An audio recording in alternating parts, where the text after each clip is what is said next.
ہاں جی، اب ہم نے یہ دیکھنا ہے کہ نون مشدد کس کو کہتے ہیں، ٹھیک ہے، اور اس کے پڑھنے کا طریقہ کیا ہے۔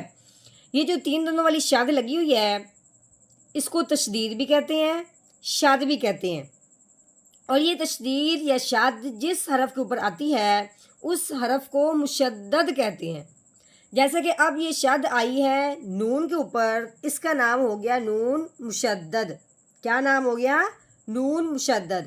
اور شد والا جو بھی حرف ہو، اب تو یہ نون ہے، جو بھی حرف ہو وہ پچھلے والے کو اپنے ساتھ ملا لیتا ہے۔ اب اس سے پیچھے یہ لام ہے، اس کے پیچھے الف ہے، اس کے پیچھے یا ہے، لیکن ان تینوں کے اوپر کوئی زبر زیر پیش نہیں ہے، اس لیے اب ہم نے اس کے پیچھے گئے ہیں، اس کے پیچھے لام ہے، اب اپنے لام کو نون مشدد کے ساتھ ملانا ہے، کیونکہ پچھلے والا حرف ضرور ملے گا شاد والے حرف کے ساتھ، لیکن جب شاد والا حرف ہوتا ہے نون تو اس پہ ہمیشہ غنہ ہوتا ہے۔ اب غننے کا مطلب کیا ہے کہ لام کو جب ہم نے نون کے ساتھ ملانا ہے تو اپنی زبان کو ٹکانا ہے، ایک الف کے برابر جتنا لمبا کرتے ہیں اتنا ہم نے غنہ بھی کرنا ہے۔ تو کیسے غنہ کریں گے؟ لام نون زبر لن، ٹھیک ہے، غنہ ایک الف کے برابر کرنا ہے۔ تو اب نون کا غنہ ہے تو ناک میں سے آواز نکالیں گے لیکن منہ باندھے نہیں کریں گے، علن، ٹھیک ہے۔ نون پہ غنہ ہمیشہ ہوتا ہے جب اس کے اوپر شد آ جائے۔ نحمده ونصلي على رسوله الكريم اما بعد فاعوذ بالله من الشیطان الرجیم بسم اللہ الرحمن الرحیم۔ السلام علیکم ورحمۃ اللہ وبرکاتہ۔ امید ہے آپ سب خیریت سے ہوں گے، انشاءاللہ جہاں ہوں گے ایمان اور صحت کی نعمت سے مالا مال ہوں گے۔ ہاں جی، تو آغاز کرتے ہیں ہم اپنے آج کے سبق کا دعاؤں کے ساتھ، تو چلیے شروع کرتے ہیں۔ اللہم صلی علی سیدنا و مولانا محمد وعلی آل سیدنا و مولانا محمد وبارک وسلم۔ رب اشرح لی صدری ویسر لی امری واحلل عقدۃ من لسانی یفقہوا قولی۔ رب زدنا علما، رب زدنا علما، رب زدنا علما۔ اعوذ باللہ من الشیطان الرجیم، بسم اللہ الرحمن الرحیم۔ ہاں جی، یہ عین ہے، عین کے اوپر زبر لگی ہوئی ہے، ٹھیک ہے۔ آگے جب دیکھا ہے لام کے اوپر زبر لگی ہوئی ہے، آگے کیوں دیکھنا ہے؟ ہر حرف کو پڑھنے سے پہلے آگے اس لیے دیکھنا ہے کہ اگلے حرف پہ اس طرح کی شد یا اس طرح کی کوئی جزم تو نہیں آئی، اگر تو آ جائے تو پھر ہم نے اس حرف کو اگلے کے ساتھ ملا دینا ہے، ٹھیک ہے۔ یہاں نہ تو اس طرح کی کوئی شد ہے نہ اس طرح کی کوئی جزم ہے، اس لیے اب ہم نے کیا کرنا ہے، عین کو لام کے ساتھ نہیں ملانا، لیکن دیکھنا ضرور ہے، ٹھیک ہے۔ عین زبر ع، اب دیکھیں، اب یہ لام ہے، لام کے اوپر زبر ہے، آگے یہ یا ہے، اس کے اوپر کچھ نہیں لگا ہوا، ٹھیک ہے۔ اب اس کو ہم نے پڑھنے میں نہیں لے کے آنا، صرف لکھنے میں لانا ہے۔ الف ہے، اس کے اوپر بھی کچھ نہیں لگا ہوا، اس کو بھی نہیں دیکھنا۔ پھر آگے دیکھتے ہیں، آگے کیا ہے، یہ نون ہے، نون کے اوپر کیا لگی ہوئی ہے، شد لگی ہوئی ہے۔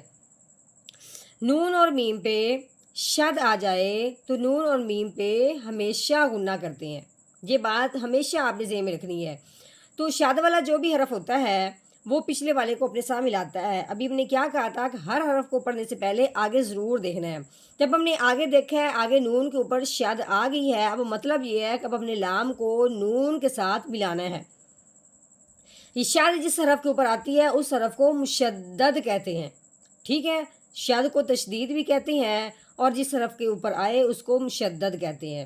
اور جب شد آ جائے نون کے اوپر تو اس پہ تو ہمیشہ ہی غنہ ہوتا ہے۔ اب غننے کا مطلب کیا ہے، لفظ کو، حرف کو اس نون کے ساتھ ملاتے ہوئے ہم نے اپنی زبان کو ٹکانا ہے، نون کا غنہ کرنا ہے، تو کیسے کریں گے؟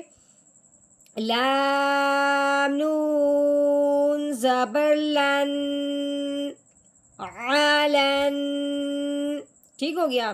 اب ہے نون کے اوپر زبر ہے، آگے دیکھا ہے تو آگے ساتھ ہی الف آ گیا۔ اب یہاں پہ مد والا حرف آ گیا، مد مطلب ایک الف کے برابر لمبا کرنے کی وجہ کیا بنے گی کہ الف سے پہلے حرف پہ جب زبر آ جاتی ہے تو وہ پہلے والا حرف الف کے ساتھ ملتے ہوئے ایک الف کے برابر لمبا ہوگا. اب یہ ملے گا کیسے, لمبا کیسے ہوگا؟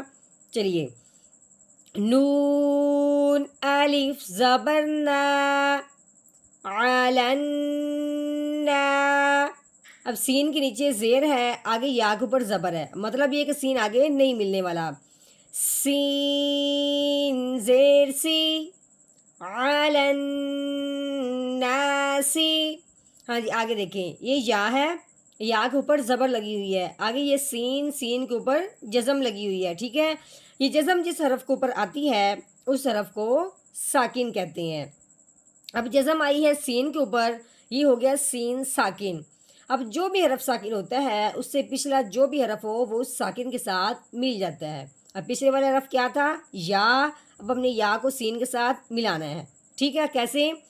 یاسین زبر یس, کیسے؟ یس. ہاں جی, آگے تا ہے, تا کے اوپر کیا لگی ہوئی ہے, زبر لگی ہوئی ہے. واؤ, واؤ کے اوپر جزم ہے تو یہ واؤ ساکن ہو گیا. ہاں جی, ابھی ہم نے کیا کہا تھا کہ ہر ساکن حرف جو ہوتا ہے وہ پچھلے والے کو اپنے ساتھ ملاتا ہے. اب ساکن بنتا ہے واؤ, اب ہم نے کیا کرنا ہے, تا کو واؤ ساکن کے ساتھ ملانا ہے. یہ سمپل بات اتنی. یہاں ایک اور بات سمجھنے والی ہے کہ جب واؤ ساکن ہو تو اس کو پڑھنے کے لیے غور کرنے کی ضرورت ہے, کیونکہ جب بھی واؤ ساکن ہوگا ان دو قاعدوں میں سے ایک قاعدہ جاری ہوگا. یا تو یہاں مد کا قاعدہ جاری ہوگا واؤ ساکن پہ, یا پھر وہ لین کا. لین کا مطلب ہے کہ اس کو لمبا بھی نہیں کرنا, جھٹکا بھی نہیں لگانا. مد کا قاعدہ مطلب ہے اس کو ہم نے ایک الف کے برابر لمبا کر دینا ہے. اب دیکھنا یہ کہ قاعدہ جاری کون سا ہوتا ہے, یہ سمجھنے کے لیے ہم نے واؤ ساکن سے پیچھے جانا ہے. واؤ ساکن ہو اور اس سے پہلے زبر ہو, جیسے کہ اب زبر ہے, واؤ ساکن ہو اس سے پہلے زبر ہو تو وہاں پہ لین کا قاعدہ جاری ہوگا, جس کو ہم نے نرمی سے پڑھنا ہے, کھینچ کے بالکل نہیں پڑھنا. کیسے؟ تا واؤ زبر تاؤ, یس تاؤ. ہاں جی, آگے فا ہے, فا کے اوپر کیا لگی ہوئی ہے, پیش. اس کے آگے کیا ہے, واؤ, واؤ کے اوپر جزم آئی تو واؤ ساکن ہو گیا. اب یہاں پہ ہم نے دیکھنا ہے کہ اس واؤ ساکن پہ کون سا قاعدہ جاری ہوتا ہے. تو یہاں یہ سمجھنا ہے کہ واؤ ساکن ہو اس سے پہلے حرف پہ پیش آ جائے. یہاں تھا واؤ ساکن, اس سے پہلے حرف پہ زبر, یہاں واؤ ساکن ہے اس سے پہلے حرف پہ پیش ہے, تو پھر یہاں پہ مد کا قاعدہ جاری ہوگا کہ واؤ ساکن سے پہلے جب بھی پیش آ جائے تو وہ ایک الف کے برابر لمبا کر کے پڑھا جاتا ہے. اب ہم نے لمبا کیسے کرنا ہے, فا واؤ پیش فو, یس تو فو. نون کے اوپر زبر ہے, نون زبر نا, یس تو فو نا. ہاں جی, اب یہاں پہ ہم نے کرنا ہے وقف. یہ جو گول دائرہ ہے اس کا مطلب ہوتا ہے وقف کرنا, آیت کا مکمل ہو جانا.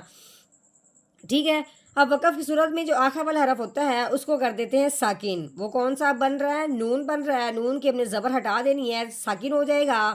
تو کیسے پڑھیں گے, آگے وقف, یس تو فون, یس تو فون. ہاں جی, اب یہ جو ہم نے آج آیت پڑھی ہے یہ آدھی آیت ہے, باقی آدھی آیت جو تھی وہ ہم نے کل پڑھی ہے. اب ہم نے کل والے سبق کو آج والے سبق کو ملاتے ہوئے روانگی کرنی ہے. کل بھی روانگی کر لی تھی لیکن آج اپنے دونوں کو اکٹھا کرتے ہوئے روانگی کرنی ہے. تو چلیے شروع کرتے ہیں.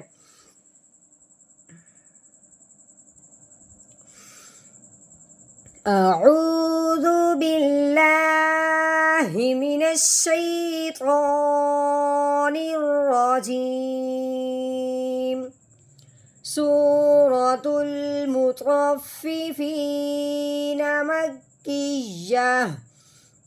بسم اللہ الرحمن الرحیم.